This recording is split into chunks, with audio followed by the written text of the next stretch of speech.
Sonny Nelson is joining me now on the Scott Sand Show. She's Director of Media Affairs for the Trump campaign. Sonny, busy 24 hours left for you. And I can tell you that after falling back an hour this weekend for daylight savings time, it gave all of the campaigns plenty of extra time to send me a couple of extra text messages.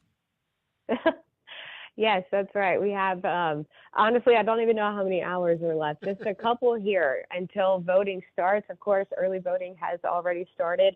I actually early voted for the first time. So we are seeing massive turnout in a lot of the states of early voting, a lot of it going in favor of Republicans. So we are excited to see that. But of course, we cannot become complacent at all. We are expecting tomorrow to be a huge turnout, and that's actually what we have to do. We got to swamp the vote. We have to get as many voters out tomorrow as humanly possible. I heard a number, and I don't know if this is accurate, but I believe I heard this morning 2.5 million Ohioans early voted in our state, and it favors Republicans. I do have concerns. You know, it's been historically Republicans have always voted on election day, and that number may hold true tomorrow, but I'm worried that this may be too early an indicator because we're losing votes. There may not be a net positive, a net gain on Election Day itself now if a number of Republicans early voted. I don't know if that's a concern inside the Trump camp or not. You know, we've gotten that question quite a few times, and even my dad asked me that question last night. So it's a very valid question to have.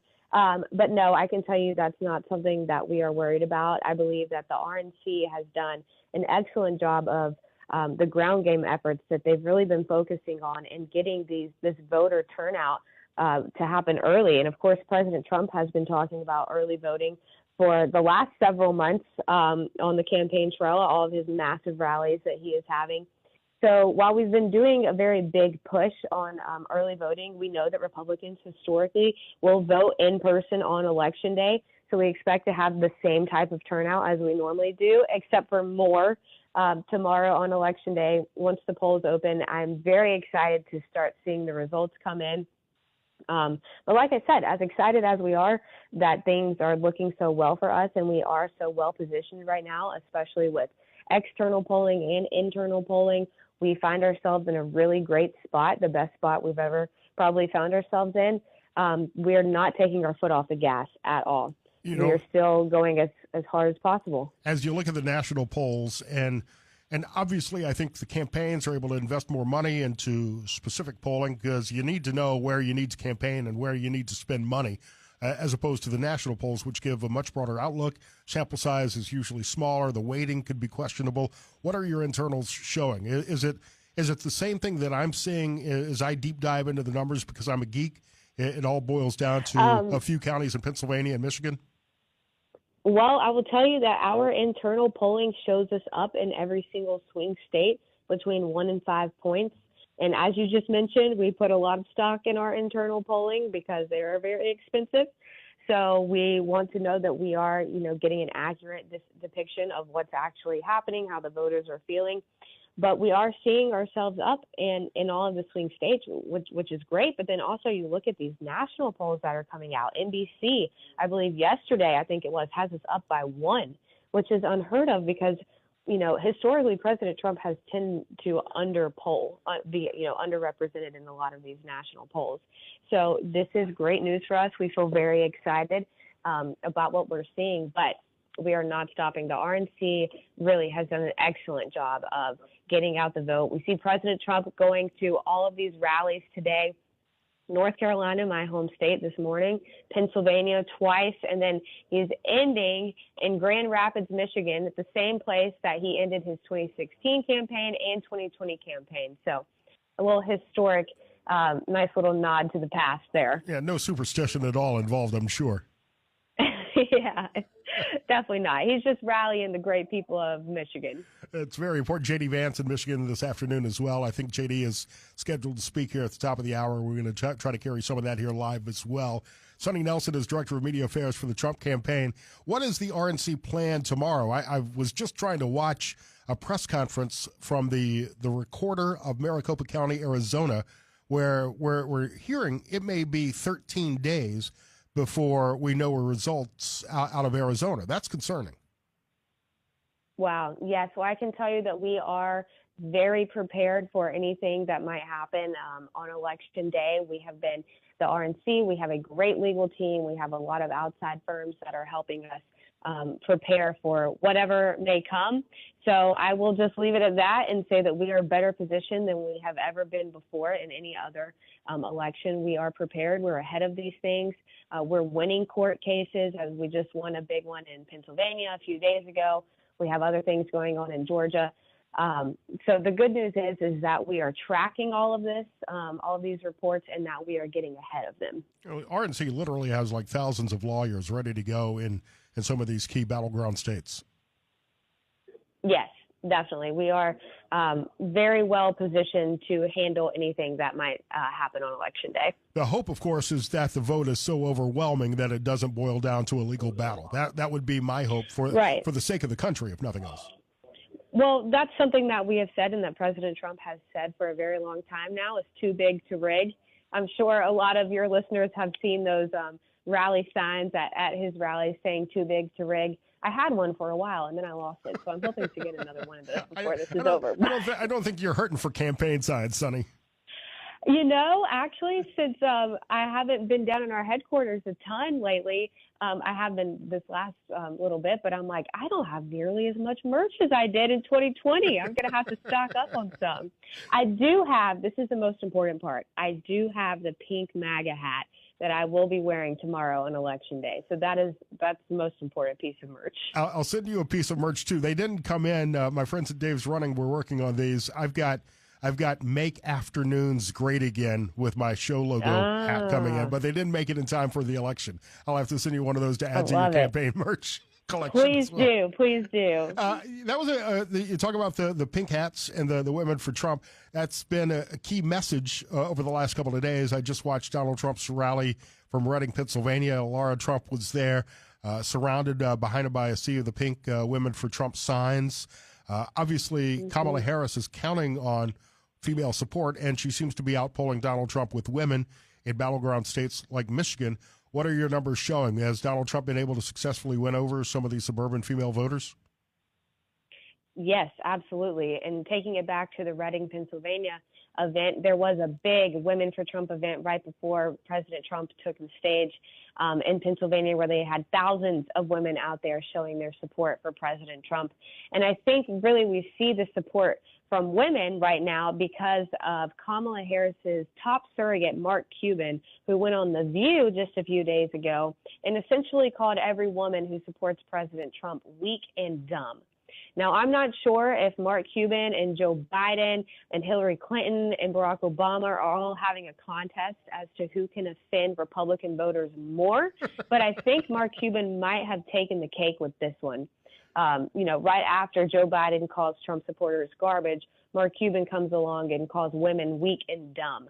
So I can tell you that's not sitting very well with not only Republican women, but independent women and women who, even Democrat women who have really realized that Kamala Harris and her policies have left them in the dust, that her policies have chosen illegal immigrants over the safety of our children.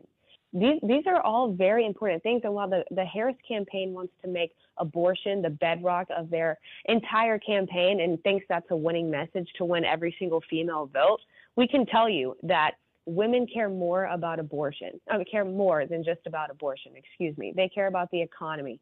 They care about having a closed border and allowing us to be a sovereign country. They care about the world being on fire and wars starting all over the place. Those are things that women care about, not just abortion. So I think Kamala Harris has a real problem with women. Women and men alike, they see every day the price of gas when they go to fill up their tank, when they go to buy groceries, when they go to write checks to pay for their power bill and their mortgage and their rent. They see what these expenses are costing and how much higher they are today than they were under President Trump. And they know the effect on the wallet, and they feel concerned, the fear of walking down a downtown street at night, the increase of crime, the increase of gang activity and narcotics in our cities. So these are all issues that affect women and men alike, blacks, whites, Hispanics. Everybody is affected by the policies of Kamala Harris. Yes, absolutely. And, Kamala Harris isn't just having like base maintenance problems. Her base is running from her because she's such an unlikable candidate to begin with, but her policies these last 4 years have been detrimental to our entire country, no matter what your voting bloc is, what your ethnicity is, and your tax bracket may be. Her policies have been detrimental to us. And while her campaign tries to run on these, hope and change and joy and vibe and whatever slogan they're trying to use that day, the fact of the matter remains she has no policies that will make our country better in any way. She continues to double down that there's nothing she would change of the last 4 years, which is an absolute slap in the face to every single American who is suffering under her policies right now. So I think that's why we see traditional Democratic voters turning towards President Trump, because they remember what it was like under his leadership. They remember how it felt to be able to put gas in their car and not have to worry about paying their electric bill that day. So I think, we even see President Trump going and rallying in deep blue New York, where voters traditionally would not have gone for him, but they are now because Kamala is that bad of a candidate. The Axios headline was quite accurate this morning, the no comment candidate, referring to Kamala Harris. We're talking to Sonny Nelson. She's Director of Media Affairs for the Trump campaign. Just to kind of wrap things up, as you talk about how candidates are running from Kamala Harris, we're seeing that in the Pennsylvania Senate ads. We're seeing that in the Ohio Senate ads, where Sherrod Brown actually features Donald Trump in his campaign ad, even though he voted with Kamala Harris and Joe Biden 100% of the time. So candidates like Sherrod Brown are trying to trick voters into believing that they will support Donald Trump when we know that they won't. Right. Well, I think that tells you all you need to know right there. If you have lost your Democratic base, if Senate candidates are running as far away from you as they can, I think that tells you that you have lost your base. Kamala Harris has she is so radically liberal. She was one of the most radical senators ever before. And she continues to run to the left. And that is not something that resonates with the average American. The average American does not want their tax-paying dollars to fund transgender surgeries for illegal immigrants who are incarcerated. Taxpayers don't want tampons in boys' bathrooms. These are all things that the majority of Americans do not agree with, yet Kamala Harris has to keep the radical side of her base so happy, so she continues to run to the left, leaving behind all of the down-ballot candidates completely in the dust. So I think not only are we going to see a big win for President Trump tomorrow, but I think we'll see a big win in these down-ballot races as well. Sonny Nelson, Director of Media Affairs for the Trump campaign. Find her on social, on X, and all the other platforms. Sonny Joy Nelson. What are your plans for tomorrow, Sonny? Well, I plan to be working as soon, probably before the sun even comes up. It's going to be a late night, of course, and it'll be an even later night tomorrow. But I'll be here in our headquarters before heading over to the convention center for our watch party. So I'm very excited for all that tomorrow has to do. And let's hope tomorrow night you're able to snuggle up in your Trump blanket with your Trump bear on a Trump pillow and get a good night's sleep knowing that victory is in the bag. Yes, I think we will, but we have to get out and vote. So I encourage all of your listeners, maybe if you have already voted, you know someone who has not voted, or chances are someone in your family has not voted. So now is the time to have those uncomfortable conversations, to go out, talk to your friends and family, encourage them to vote. Tell them we cannot handle 4 more years of Kamala Harris. Let's get out the vote tomorrow. Polls open in Ohio at 6:30 in the morning, 7 o'clock in Michigan. Open until 7:30 tomorrow night in Ohio. Get out the vote. It's a critical election. Sonny, have a good night. Get some sleep soon. Love you. Thank you.